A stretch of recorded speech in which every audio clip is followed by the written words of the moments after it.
Here are the 6 ways that she'll know that you've actually changed.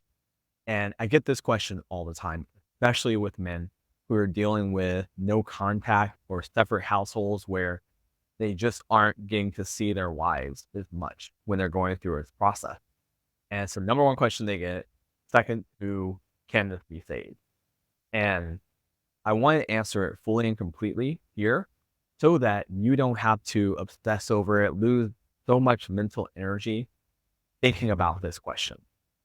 So before we do, let's get on the same page about something. And that is, this is a bad question. Like, simply, it's just a bad question to ask because the answer is really simple. It is that it doesn't actually matter if she sees it or not, because the way to get her to see it is to change. That's it.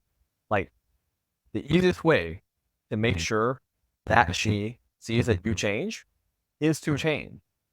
I mean, think about it. How you know a baseball player is a baseball player? They play baseball.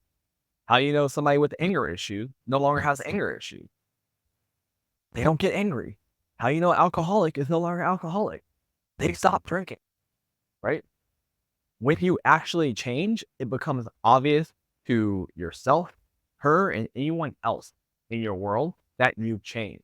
So if you focus on actually changing, you don't have to worry about if she will see it or not. It will be known. It can't help but be known because you have changed into that person. Anybody who meets you, sees you, talks about you, will realize that you are a different person. So if you put your energy towards that, you don't have to worry about if she sees it or not, because she will. It will be felt. And here are the 6 ways that it will be felt. Number one, in text messaging, right?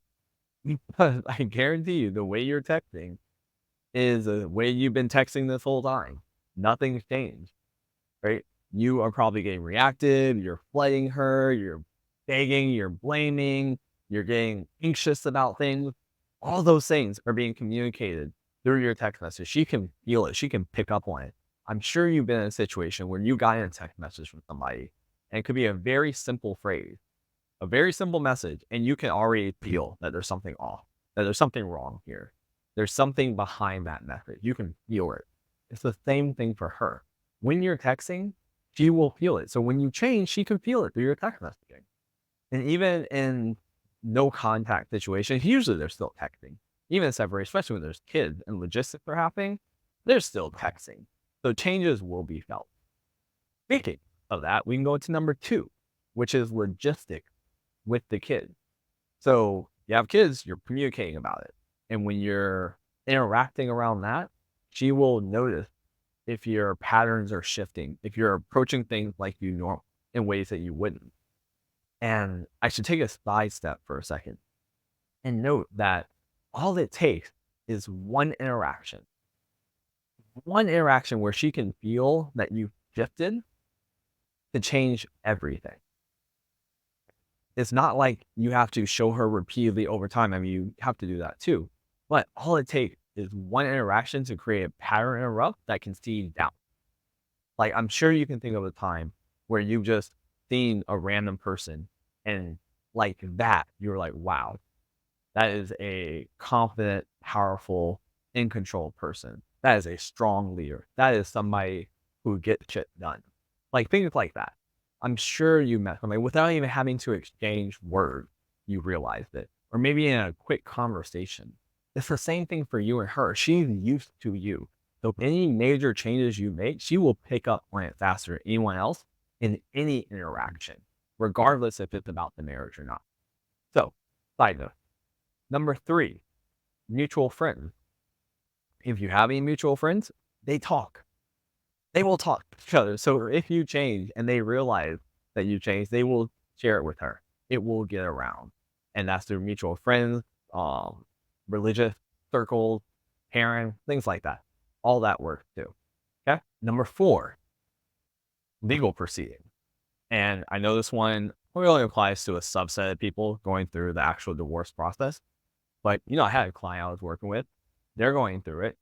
And he they were dealing with the financial division of her asset because she had more in savings than him. And after talking about it and working through, we realized the most powerful way for him to move forward that felt congruent with who he was and the man he wanted to be was to not take any of it because there was reckless spending on his side, things like that. It was a visual situation. I'm not advocating that across the board, but in this case, that was what needed to happen. And that was felt because the normal him would never have showed up like that. The normal version of him would have wanted part of that for himself. And by him showing up differently, it was felt and it shifted. It made a very big deal to her and possibly saved his marriage. So, legal proceeding is another way. Right? How you handle that, because that's a very emotionally intense situation. So, how you navigate that's a big deal. The next one, any situation where you normally be reactive to not being reactive. This is kind of like a macro example. But whenever she does something that you would normally freak out about, she's spending extra money, she's taking the kids somewhere, she's not doing something she normally do, anything like that. When you are not being reactive, doesn't mean you don't respond to it, but by not being reactive, not being anxious, not being needy, not being upset, not being aggressive, not blaming, when you're not doing those things, she will notice that you're not doing it. And we're not just talking about forcing it down and not allowing yourself to say it because that is better than doing it, but it's still not really what we're aiming for here. Addressing it in yourself so that there's no reaction in the first place. That's one of the things I help my clients with.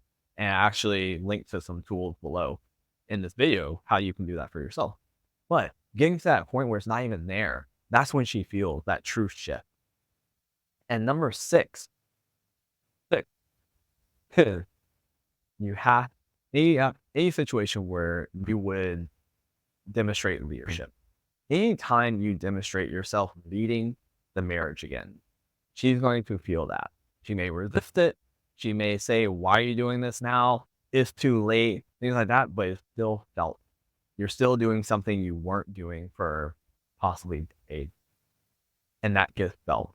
It may not be received well, but it will be felt. So those are the 6 ways that she will see your change.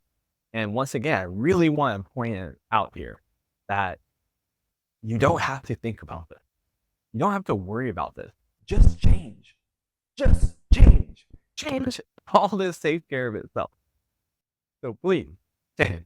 And you want help changing, I have links to some resources below. Our marriage recovery toolkit, a whole bunch of tools, guides, programs, all for you. Take it what you will, do what you will. And I'll catch you on the next video. Take care.